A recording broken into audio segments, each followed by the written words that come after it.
Movie के start में हमें क्लेयर नामी एक लड़की दिखाई जाती है जो एक फार्मास्यूटिकल कंपनी में आई है। वो एक टेस्ट सब्जेक्ट बनकर आई थी और यहाँ वैसे ही बहुत सारे लोग भी उसी काम के लिए आए थे। टेस्ट सब्जेक्ट मतलब उन मेडिसिन को इन लोगों पर टेस्ट किया जाता था जो कि अभी तक आम आदमी के लिए मार्केट में लॉन्च नहीं किए गए हैं। वो मेडिसिन सेफ है या नहीं ये तो इन टेस्ट सब्जेक्ट्स को खिला के ही पता लगा जाता है। इसमें यकीनन जान का खतरा है, लेकिन इन्हें इन टैबलेट्स को खाने के बहुत पैसे मिलते हैं। कैनी ने मेडिसिन तो ले ली थी, लेकिन वो अभी भी इस वजह से परेशान थी कि कहीं उसकी मौत ना हो जाए। इन सभी टेस्ट सब्जेक्ट्स को एक दूसरे रूम में ले जाया जाता है जहाँ पर उनसे मिलने आती है डॉक्टर रोजी। डॉक्टर रोजी उन टेस्ट सब्जेक्ट्स को बताती है कि सिर्फ तुम्हें यहाँ पर 5 दिन रोका जाएगा और तुम्हारी डोज हर दिन बढ़ा के दी जाएगी और आखिरी दिन में आपको 85 mg की मेडिसिन दी जाएगी और वो भी अगर आप पे सही एक्ट करती है तो आप लोगों को यहाँ से भेज दिया जाएगा। लेकिन एक्सपेरिमेंट खत्म होने से पहले आप लोग इस फैसिलिटीज को किसी भी हालत में छोड़ के नहीं जा सकते। फिर सभी लोग मेडिसिन ले लेते हैं और मेडिसिन लेने के कुछ घंटों बाद इनके बहुत सारे चेकअप किए जाते हैं, जैसे blood pressure test, urine test और ब्लड टेस्ट। काफी टाइम तक तो सब ठीक था, फिर अचानक से क्लियर को वॉमिटिंग आने लगती है। वो जब वॉशरूम जाती है तो उसे वहाँ पर एक आमिर नाम का लड़का मिलता है जो कि उसे बताता है कि मैं शुरू से ही एक साइंस स्टूडेंट रहा हूँ और मैं पहले भी ऐसे ही एक एक्सपेरिमेंट का हिस्सा रह चुका हूँ। खैर हम देखते हैं कि रात हो चुकी है और सभी लोग सोने की कोशिश कर रहे हैं, लेकिन किसी को भी नींद नहीं आती। साथ ही में उन लोगों को अजीबोगरीब चीजें नजर आने लगती हैं,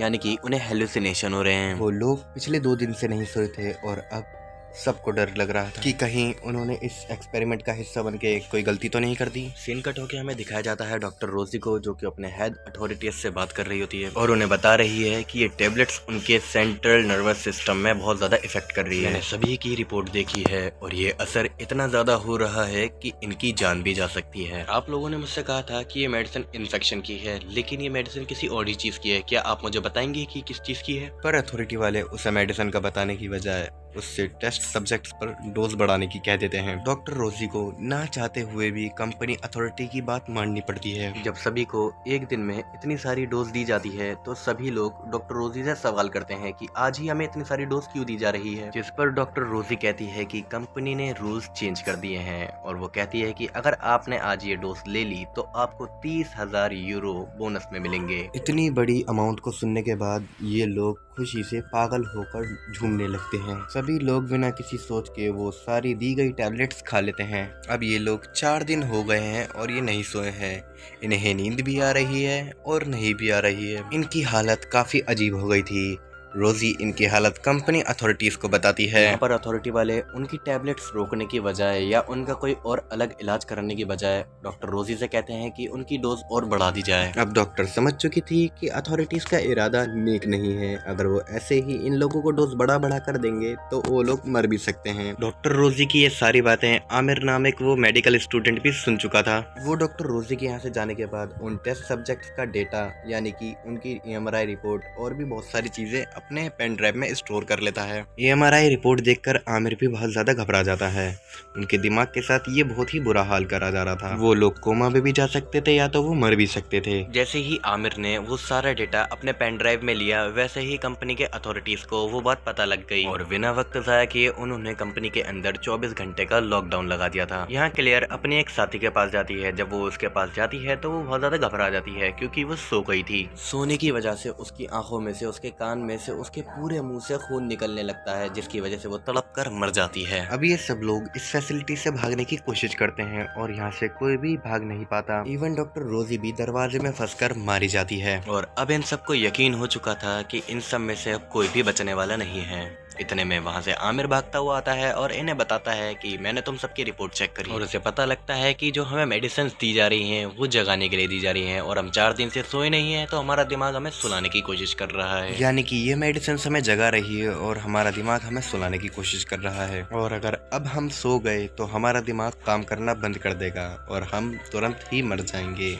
किसी भी तरह करके हमें सिर्फ 24 घंटों तक जाग के रहना है, जिसके बाद दवा का असर कम हो जाएगा और हम यहाँ से निकल पाएंगे और हमारा अच्छी जगह इलाज हो पाएगा। अगर हम लोग 2-4 दिन के लिए कोमा में भी चले गए तो हमारे जिंदा रहने के चांसेस और कोमा से बाहर निकलने के चांसेस भी बहुत ज्यादा होंगे। आमिर उस फैसिलिटीज के अंदर से कुछ मेडिसिन ढूंढ के देता है और कहता है कि इन मेडिसिन का इस्तेमाल तभी करना जब तुम्हारी नींद तुम्हारे काबू से बाहर हो जाए। अब ये लोग अपने आप को मशरूफ करते हुए अपने आप को जगाने की कोशिश करते हैं, लेकिन अब इतनी ही देर जागने की वजह से इन लोगों को हेलुसिनेशंस आने लगे थे। आमिर को हेलुसिनेशन होता है कि उसकी मरी हुई साथी उसके पास वापस आ रही है, लेकिन तभी आमिर अपने दिमाग को काबू में करके उसे बुला देता है। तभी वहीं पर एक और लड़के को हेलुसिनेशन आने चालू हो जाते हैं। उसे एक अंधेरा कमरा दिखता है जहाँ से उसे आवाज आ रही होती है। वो उस आवाज के पीछे उस अंधेरे कमरे में चला जाता है। फिर इसके थोड़ी देर बाद दिखाया जाता है कि उसकी आंखों, कान, मुंह सब जगह से खून निकलकर उसकी भी मौत हो जाती है। यानी कि वो लड़का वहीं पर जाके सो गया था और उसका दिमाग काम करना बंद कर दिया था, जिसकी वजह से उसका दिमाग फट गया और वो वहीं पर मारा गया। यहाँ क्लियर जैसे बहुत ज्यादा नींद आ रही होती है, वो अपना एक स्टॉक पे हाथ रख के जला लेती है। जलन के मारे उसे नींद नहीं आती। तभी क्लियर इन सब के पास आके कहती है कि हमें नहीं लगता कि हम लोग 24 घंटे तक और जिंदा रह पाएंगे, इसीलिए हमें यहाँ से बाहर निकलने का कोई ना कोई रास्ता ढूंढना पड़ेगा। अब ये लोग एक दीवार में जोर जोर से कुल्हाड़ी को मारने लगते हैं, लेकिन यहाँ पर बहुत ज्यादा खुदाई करने के बाद भी उन्हें बाहर जाने का रास्ता नहीं मिलता। अब इस दवाई के असर से इन लोगों को बहुत ज्यादा ऊटपटांग हरकत भी आ रही थी और एक आदमी को लगता है कि आमिर इन कंपनी वालों के साथ ही मिला हुआ है, तभी तो इसे इतनी ज्यादा नॉलेज है। इसलिए वो अपना इलाज पूछने के लिए आमिर को एक रस्सी से बांधकर उसे मारने लगते हैं। लेकिन आमिर भी और कुछ नहीं जानता था, क्योंकि वो भी इन्हीं की तरह यहाँ पर एक टेस्ट सब्जेक्ट बनकर ही है। तभी वो दोनों लड़के उसके पास आके पूछते हैं कि यहाँ से बाहर निकलने का रास्ता बताओ, वरना हम तुम्हें मार देंगे।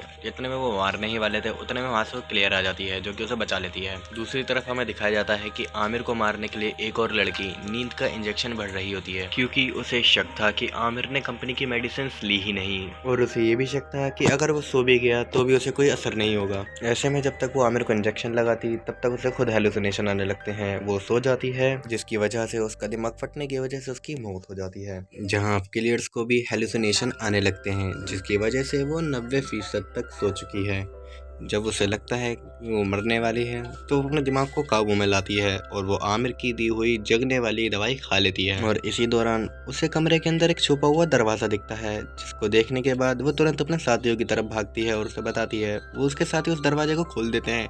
जब वो खोल के उसे देखते हैं तो वो मुर्दा खाना होता है, जहाँ पर एक लिफ्ट भी बनी है। उन्हें लगता है कि इस लिफ्ट से मुर्दों के ऊपर या नीचे लेकर आया जाया जाता है, तभी वो भी उसे इस्तेमाल करने का सोचते हैं। अब आमिर को भी हेलुसिनेशंस दिखने स्टार्ट हो गए थे, जिसको देख रही थी डॉक्टर रोजी, जो उससे कहती है कि इन सब ने तुम्हें धोखा दिया है और ये तुम्हारे साथ बहुत बुरा कर रहे हैं, अब जाओ और इन सबको मार दो। और दूसरी तरफ इनके एक साथी को आमिर का दिया हुआ लेटर मिलता है, जिसमें लिखा था कि लॉकडाउन की पूरी वजह मैं ही हूँ। इसको पढ़कर इस लड़के को बहुत ज्यादा गुस्सा आ जाता है और ये तुरंत आमिर के पास जाता है और पूछता है कि क्या तुमने किया है। तब आमिर कुछ नहीं कहता। इससे पहले कि वो लड़का आमिर पे हमला करता, आमिर अपने आप को छुटाकर उस लड़के पर ही हमला कर देता है और बड़ी ही ज्यादा बेरहमी से उसका कत्ल कर देता है। और यही चीज क्लियर और उसका साथी भी देख लेते हैं।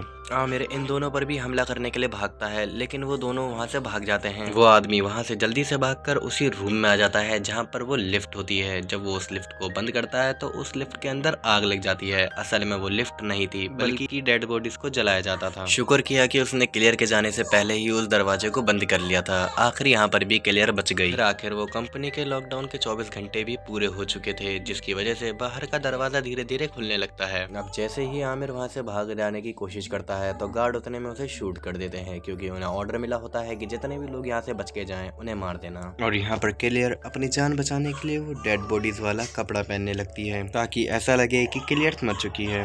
गार्ड सभी डेड बॉडीज को एक गाड़ी में डालने लगते हैं और साथ ही क्लियर्स को भी, जहाँ क्लियर गाड़ी के अंदर खड़ी हो जाती है, जिसको देखने के बाद ड्राइवर डर जाता है और उसकी गाड़ी का एक्सीडेंट हो जाता है, जिसमें अब वो ड्राइवर मर चुका था और क्लियर जिंदा बच गई थी। लेकिन अब उस दवाई के असर की वजह से क्लियर कोमा में जाकर वहीं उस जमीन पर गिर जाती है। सीन कट होकर हमें सीधा 4 साल बाद का सीन दिखाया जाता है, जहाँ पर क्लियर एक हॉस्पिटल में है और वो अभी भी कोमा में है। न्यूज में बताया जा रहा होता है कि वो फार्मास्यूटिकल कंपनी जिन्होंने इन 7 लोगों के ऊपर एक्सपेरिमेंट किया था, उनके ऊपर ये 7 लोगों को मारने का केस था, जिसका इल्जाम वो लोग डॉक्टर रोजी पर लगाकर इस केस को बड़ी ही आसानी से खत्म कर देते हैं। अब आखिर में हमें दिखाया जाता है कि क्लियर जाग चुकी है, जो कि अपने कसूरवारों को सजा दिलवा के रहेगी।